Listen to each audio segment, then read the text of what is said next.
Good morning. This is my second go at a promotional video for the new release, Destroyer of the Road. The first one at Berkshire Furs was a live stream on Twitch TV in which I used my electric snap channel, originally set up for the guitar playing side of my life, but not really touched in the last 18 months. I decided to try a stream on there, and I've ended up doing this one because I really underestimated just how noisy that room was going to be. The last time I went to Berkshire Furs, it was, I think, November or December last year, and they didn't have quite so many people attending as they usually would. And I kind of got this idea that it would be a room that I could do that sort of stream in. So I tried it anyway, trying to make use of my naturally loud voice. If you want to catch it, it should still be on the Twitch TV channel, Electric Snow Leopard, for another few days. All I can say is I knew what I was doing before I started it, but it's an example of the kind of presenting that you get from me once I've had a few drinks and I don't have quite the same control over how fast I talk. I was deliberately going for the volume to try and drown out the room, and some of it I think comes out. There are other parts where when I watch it, the only reason I know what is said is because I'm the one who said it, and it's my voice and I've got a reasonably good idea. But other than that, it wasn't a complete success. So having watched my way through it, I made a few notes on it to go back over again and just redo a version of it so that anybody who did see it might have a clue what I actually talked about. So, yeah, what's this new book about?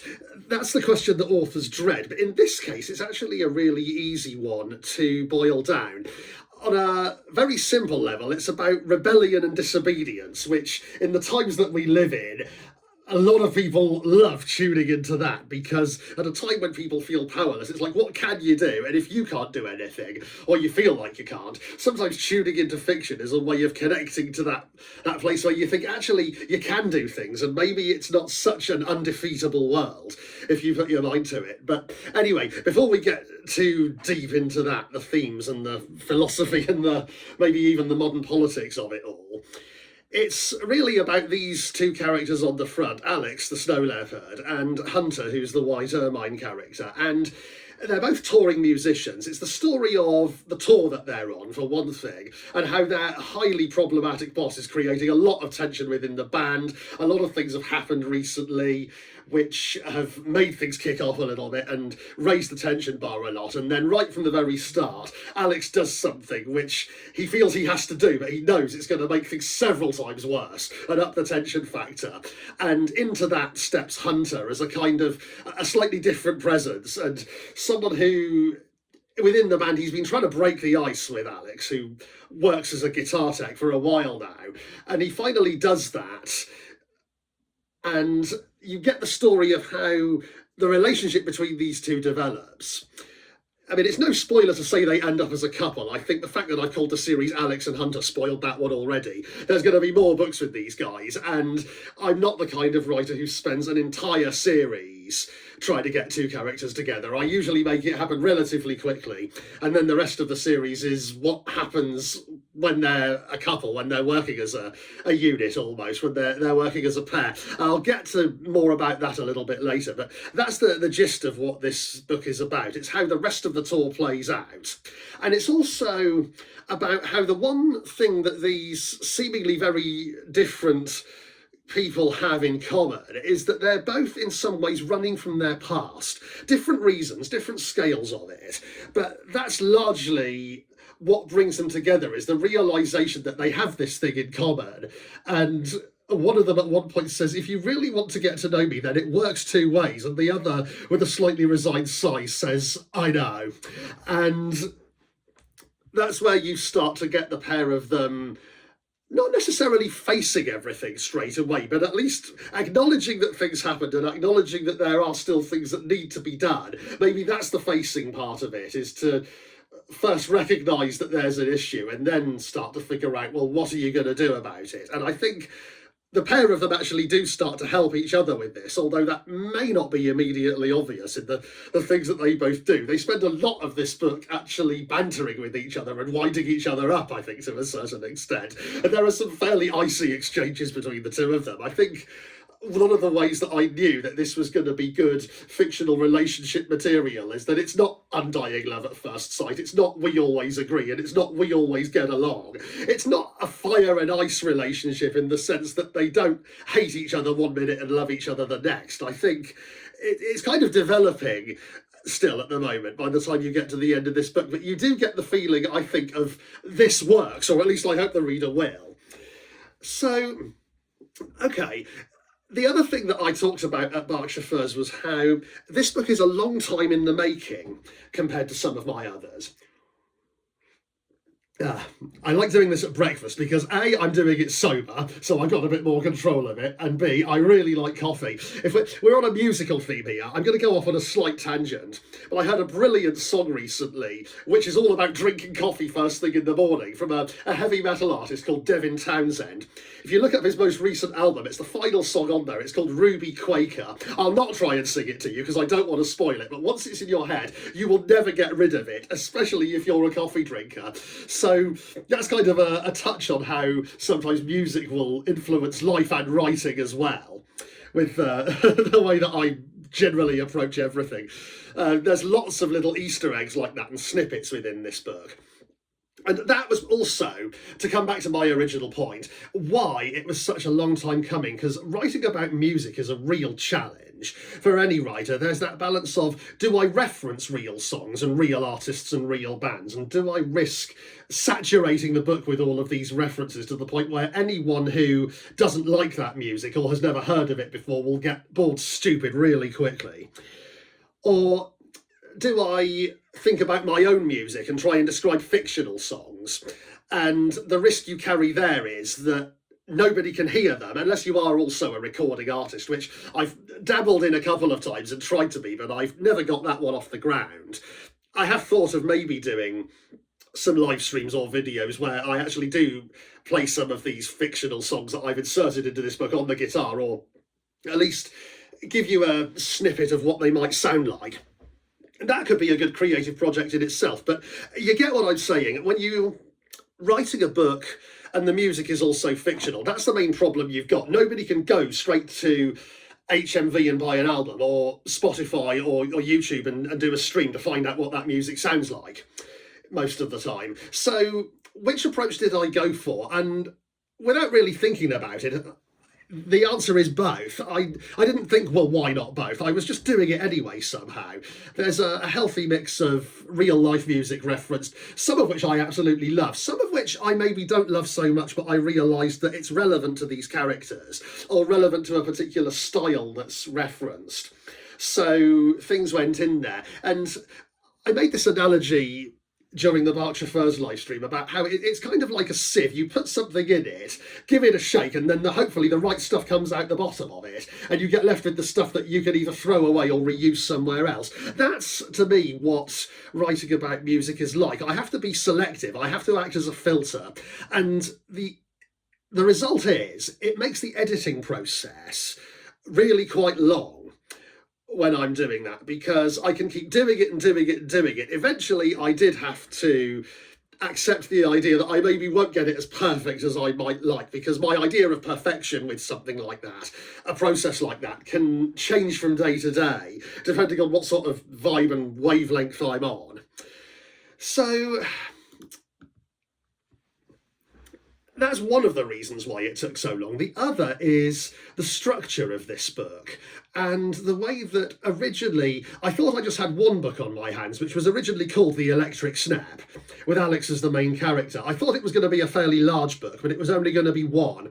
And I got 100,000 words into that book, The Electric Snap, that I was at the time publishing chapter by chapter on Patreon in 2020. It was one of my lockdown books. There were two things I was working on. One was Gonde Part 2, which has long since been released, and the other was The Electric Step. It was kind of a juggling act, so I didn't get too burnt out with one story or the other.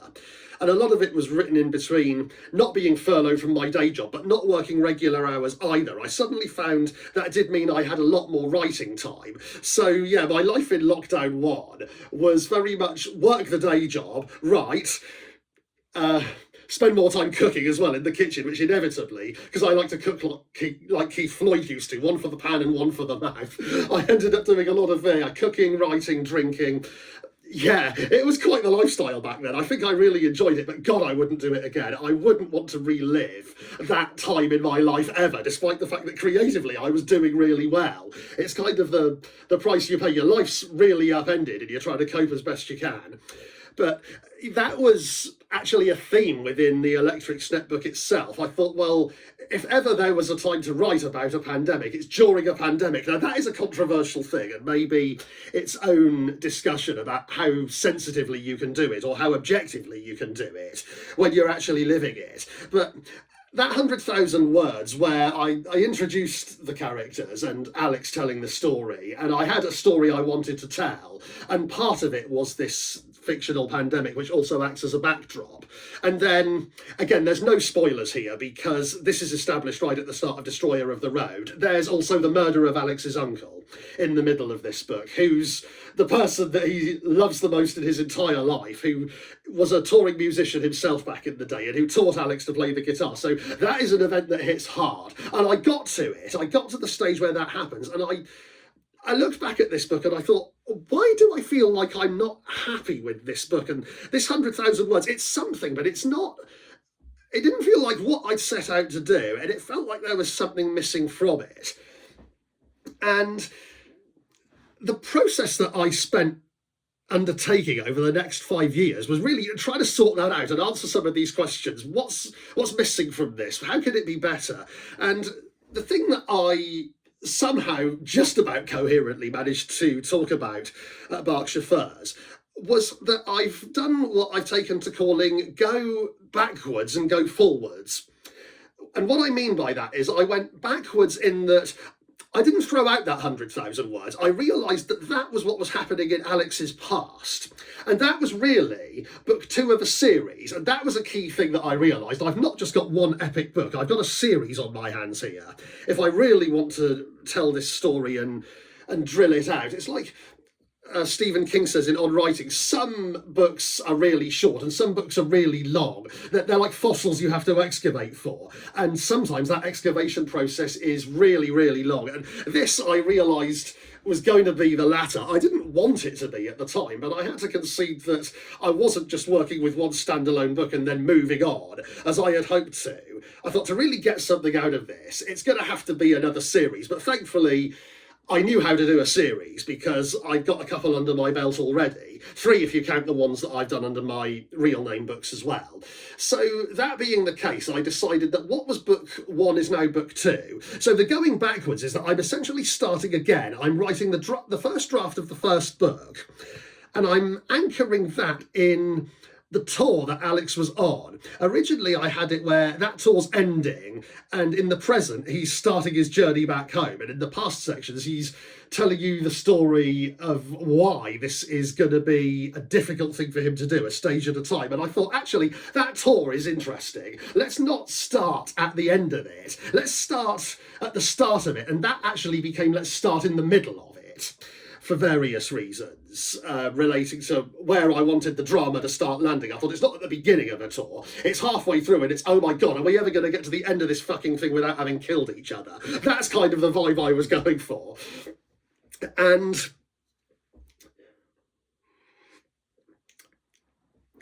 the other thing that I realised it was missing was not the sidekick character, but the partner character.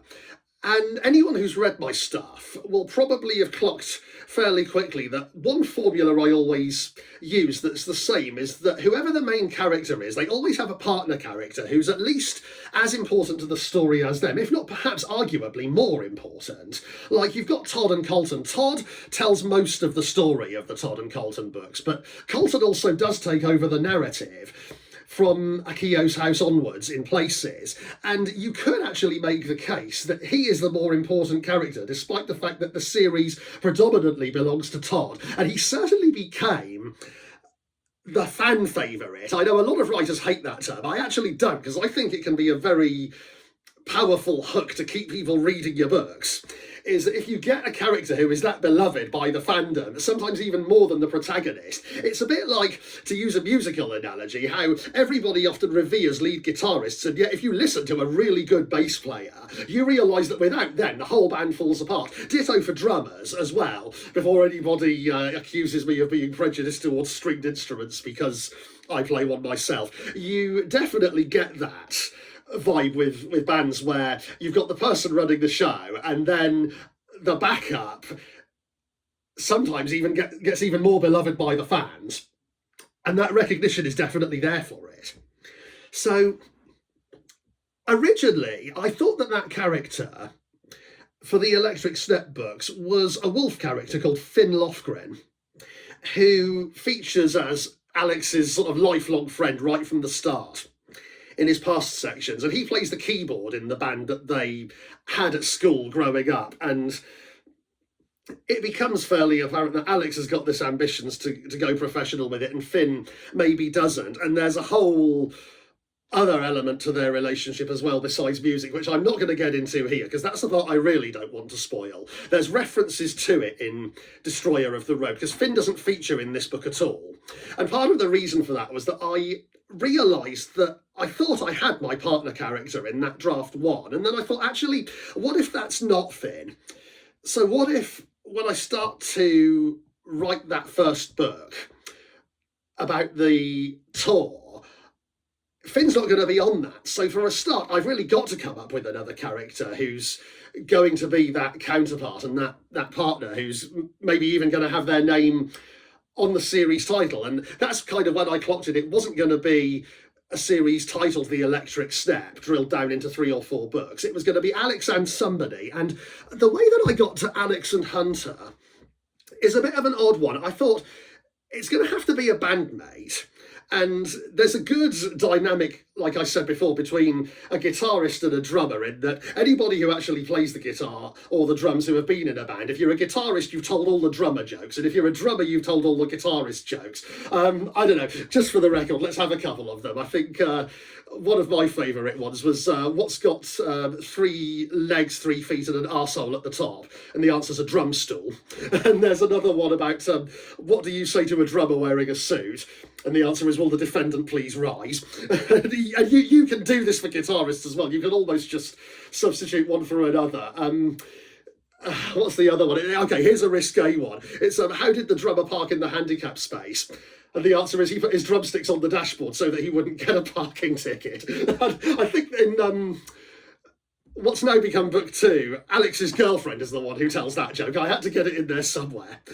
And yeah, so there's another interesting thing. You know, in the past he had a girlfriend and a boyfriend, and that's where some of this this conflict comes from as well. But anyway, before we get back into that, we were on the dynamics between these 2 characters. If it was going to be Alex and a bandmate who's a drummer, okay, I got to thinking, who is that person? And this is where the Berkshire Furs live stream, I said it's another reason that people dread that question about where you get your ideas. A variant in that is, how do you come up with these characters? And my answer at the Berkshire Furs live stream was that I dread that one for Hunter because I have no fucking idea.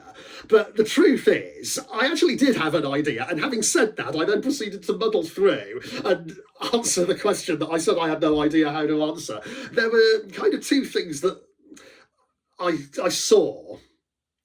And one of them was a picture of a white ermine character that had been drawn by somebody else. And I looked at this character and I thought, yeah, that's actually a really nice piece of artwork. And then I started thinking, maybe that's who I need. I've never had that sort of character before, a weasel, a stoat, or an ermine. I still don't know how to pronounce that word. I just like ermine because that's what it looks like to me. But anyway, that's when I started to think, yeah, I need this character in this band. Why I called him Hunter, I couldn't tell you. That's the part that I really can't drag out of my memory. I usually do have a memory of how I pick character names. Like with Colton's, it was a simple case of I need a name that sounds like a bad boy name, and I pulled up a list of baby names on the internet, and when I got to Colton, I just thought, that's the one, that's definitely the one. With Hunter, I didn't get that, only, however I got the name in my head, I realised it was a good one for him because there's another thing I saw, which was a video of a real white ermine hunting something in the snow, and the person had captured this video saying that this animal is a naturally evolved killing machine in its own right. It may not be a big cat or even a great big mammoth or a dinosaur, but hell, this thing knows how to kill things, and it's definitely carnivorous, and it will go after stuff, and it's amazing to watch it do it. And then the next thing they said was, but I can't help but laugh at this video because this ermine is so bouncy on the snow. And I thought, yeah, that's another reason I need this character, and I need him to have a name like Hunter, is because there are two sides of him. There's an incredibly fun side, and at the same time there's also I don't want to say the word predatory because it has different connotations, but yeah, there's no mistaking the kind of animal that he is, and maybe he can't escape always what he's designed to be. And that was also where I got the idea of, well, maybe he was a soldier once, or maybe he was in some kind of active service. And I started to draw out this character from there. And that's largely how I came up with Hunter. And I did get to that moment where I dared to go on my, I think it was Twitter at the time, and I said, I think Hunter is the next Colton. And I thought that's a hell of a risky thing to say, because as soon as you tell the fans that you've come up with another character that you think might hold a place for them, that an already quite beloved character holds, you really risk letting them down if they read this book and this character isn't all that you made them out to be. So I thought, yeah, I'm taking a hell of a risk saying that out loud, but this is the internet and this is the land of attention, and if I want to get my work out there and keep myself noticed, then that's maybe the sort of thing I've sometimes got to say. Let's dare to try and put my money where my mouth is, release this book and see if the readers respond to Hunter in the same way that I initially did. And yeah, there are times during this book where I thought, well, why am I telling predominantly Alex's story rather than Hunter's? And I think I've already answered that one, in that Hunter's the support character who's really arguably more important than the protagonist. And that's kind of become my signature thing. But in equal measure, I thought, well, why not let Hunter take over the narrative sometimes, the same way Colton did? And to begin with, I thought, can I capture that voice? And there's always that risk that when you've got a similar vibe to a former character, or a character that you formerly used, is perhaps a better way of putting it. When you've got that, you risk that voice sounding too much like another character's, in the same way that when you've got two people sharing a dual narrative, there's got to be some sort of difference between the way that they do it and not just the characters themselves. That's a really difficult thing to do with the first-person narrative, and I'm still not sure, to be honest, how well I do it. But anyway, I decided I was going to take that risk and let Hunter take over the narrative, and once I did that, and once I started just drafting, brain-dumping ideas about where Hunter had come from, what his past was, what his family are like, and this idea, again, no spoilers, you get this early on. One thing I have never done before is have a character who was adopted and never knew his real parents. And that's how I decided to make Hunter, because I thought, actually, there's kind of a well-placed thing there about trying to find your place in the world. And that's why a lot of young people do things like join the forces. And some of those sorts of characters often do have complicated pasts relating to family, so why not complicate Hunters as much as possible? And I went down that road as well, and I thought, yeah, this is the stuff that I need, not just as a counterbalance to Alex's narrative, but to work with it. And yeah, you can see now why, after talking for nearly 25 minutes, this whole thing has taken me 5 years to do. I said at Berkshire that Chasing Colton's Tail was basically 9 months, and I started writing what originally became that book in March 2018, and by October 2018 I published it. I'd self-published it, having written a second draft already. It was a good short novel, 50,000 words. I knew what I wanted to tell, I knew who the characters were, and it was just a question of get it done, get a cover on it, get it edited, bang, done, finished. This one, it couldn't have been a more different process. And at the end of that Berkshire stream, I was saying how relieved I was to actually be standing there, having not only finished the stream, but finished this long process that came up with this book. So, yeah, it's not over. And that was the next thing I had to admit, that there's 2 more books to do. And I've written probably about 2/3 of the second one already. I've gone back and reworked that early material that I came up with right at the very start and gone for a second draft. But that one, I'm still having trouble with, and I'm trying not to let it become a seriously long novel, and yet I think I'm resigned to the fact that whichever option I choose, it is going to be that. I think this one might even be the longest furry novel I've so far written. Even longer than White Christmas. That's got the crown at the moment at 155,000 words. I've got a feeling that what I've now called The Boys from Cedar Rapids, which is going to be Alex and Hunter Book 2, I have a feeling that could top out at 180,000 if I choose to go down a particular path, which I'm increasingly leaning towards. So, yeah, that one probably won't see a release until early next year, just because it is quite a long process, and I've got to not try and do it too fast, because that's how you get writer burnout. I've experienced that enough times with a complicated and long project to know that there are ways of dealing with it, and one of the ways that you don't deal with it is to try and get it done as quickly just so you can have it out of your head. So that's where I'm going next. And the third book, Out of Time, as I've named it, after the REM album, for those who are who want to geek out on the musical Easter eggs. The third one, let's just put it this way, I think I do know how it ends.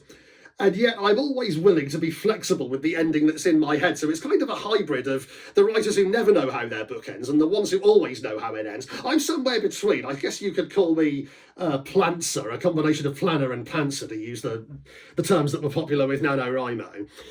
In that I have a plan, but I find that inevitably I never stick to it. If a book comes out naturally and organically, I inevitably find myself having to change that plan for it to work. So that one, I couldn't give you a release date for it yet, but let's just say I'm pretty solidly committed to this series and I will finish it. It will be out there released. And if you do buy book 1 at this stage to find out what it's like, you can always keep up with it on Patreon if you sign up at my $10 tier. Just a quick little bit of marketing there. But yeah, long story short, this is going really well. It was really good to have that release date for it and keep to it, and a very fun party at Berkshire Furs. And yeah, that kind of wraps it up. You can find this book on all the usual channels that I publish on.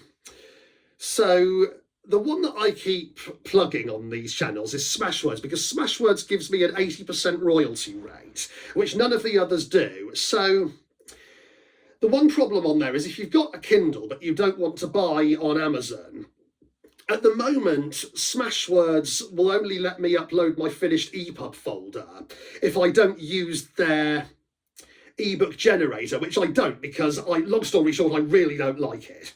It doesn't get me the results that I want. So I always do my own EPUBs with HTML format and submit them there. And no matter how much I've begged, Smashwords won't let me upload my own .mobi file, which is the format you use for Kindle.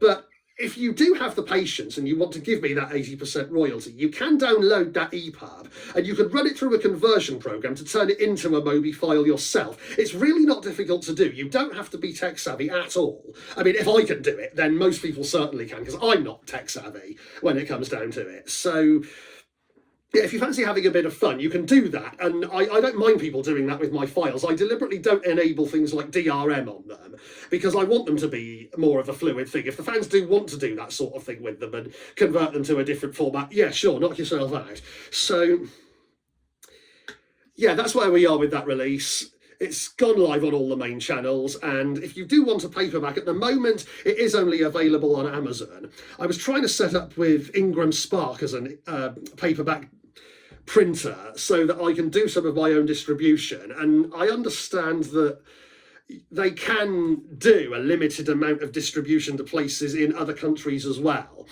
I've yet to look into that for the simple reason that I'm still battling with them to get a proof of the book that I uploaded at the start of April. They said 3 to 5 days. It's now been more than 20 and I still haven't received it. So I've got to do a bit of email battle with them to pursue using them as a supplier. But watch this space. I'll try and get that one sorted so that I've got more options out there than using Amazon. I'm trying to strategically move away from it slightly for various reasons. So yeah, keep watching the channels, keep watching this space, keep watching the Patreon. And if you do have the book or you want to get it, I hope you enjoy it, and I'll see you around.